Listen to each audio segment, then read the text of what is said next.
जी इस टाइम मैं मौजूद हूँ मुजफ्फराबाद नानबुक डिपो शौकत नवाज मीर साहब की शॉप के ऊपर।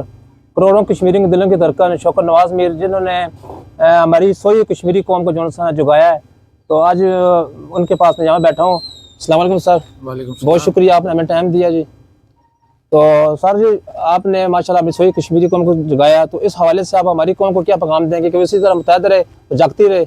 सर देखें, इसमें अकेले किसी शख्स का कोई कमाल नहीं है। मैं कुंजी कि मैंने जगाया, बेसिकली ये साबका तहरीकें थी जो पुंछ डिवीज़न में चलती रही हैं और उन्हीं के तसलसल में दोबारा पुंछ डिवीज़न से तहरीक स्टार्ट हुई थी आटे और बिजली के नाम पे। और फिर अल्हम्दुलिल्लाह कि सारी जो कश्मीरी कौम है वो पूरी रियासत के या हमारे जो ओवरसीज़ भाई या जो पाकिस्तान के अंदर हमारे जो लोग कारोबार कर रहे हैं या दीगर जो लोग हैं वो सारे इस पे मुत्तफिक हुए, क्योंकि इस तहरीक के अंदर हमने एक नज़रियाती तकसीम जो थी उसको साइड पे रखा, एक सियासी तकसीम थी उसको साइड पे रखा, मसलक की इलाकाई तकसीम को बलाए ताक रखते हुए हमने कहा जी कि हम अपने बुनियादी हकूक़ पे इकट्ठे होते हैं। तो ज़ाहिर बात है जो बिजली है वो हर नज़रिए का बंदा इस्तेमाल करता है, हर इलाके का बंदा इस्तेमाल करता है।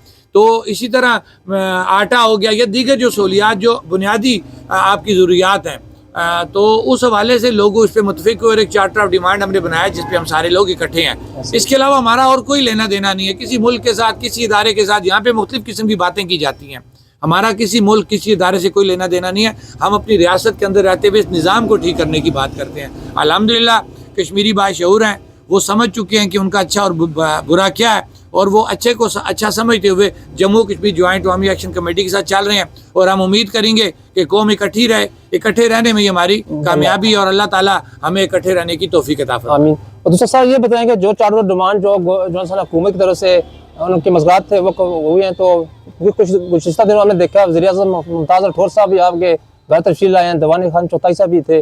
तो जो मुतालबात थे उन्होंने कहा जब 15 दिन के अंदर जो सबको मनवाने की कोशिश करेंगे, तो अभी उन पर क्या हुकूमत क्या आ रही? देखिए वो मेरे घर नहीं आए, वो जम्मू कश्मीर जॉइंट अवामी एक्शन कमेटी के मेंबर के पास आए। जी ऐसे ही है। शौकत नवाज मीर पहले भी था, तो वज़ीर-ए-आज़म तो इस तरह नहीं आते।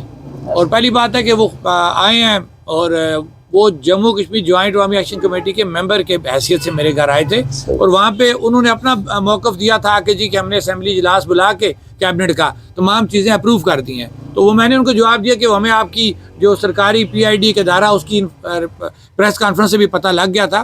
तो लेकिन हम तब इनको समझेंगे जब इन पर हमें अमल दरामद होता नजर आएगा कि कश्मीर अपना सेहत कार्ड है। जिस दिन सेहत कार्ड से हमारा कोई गरीब बंदा इलाज करा के मुस्तफ़ीद होगा तब हम कहेंगे जी हाँ सेहत कार्ड जारी हो चुका है। इसी तरह बाकी चीज़ों के हवाले से उन्होंने आके हमें इन्फॉर्मेशन दी, जैसे बताने आए थे कि हमने चीज़ें आपकी कर दी हैं। तो इसके अलावा मैं उसको कोई समझता। जी बहुत शुक्रिया नवाज साहब। तो दूसरा ये बताएं कि अब नेक्स्ट आने वाले जो मुस्तकबिल है उनको आप क्या पैगाम देंगे, किस तरह मुतहद रहें? सर देखिए, हमारा जो हमने हुकूमत ने हमसे टाइम लिया था चार्टर ऑफ डिमांड को कंप्लीट करने के लिए वो 90 दिन का लिया था। अब वो मेरे ख्याल से 23-24 दिन बाकी रह गए हैं और हमने इनको बारहा ये बात बताई है कि आप पाबंद हैं 90 दिन के अंदर इस चार्टर ऑफ डिमांड को कंप्लीट करने में।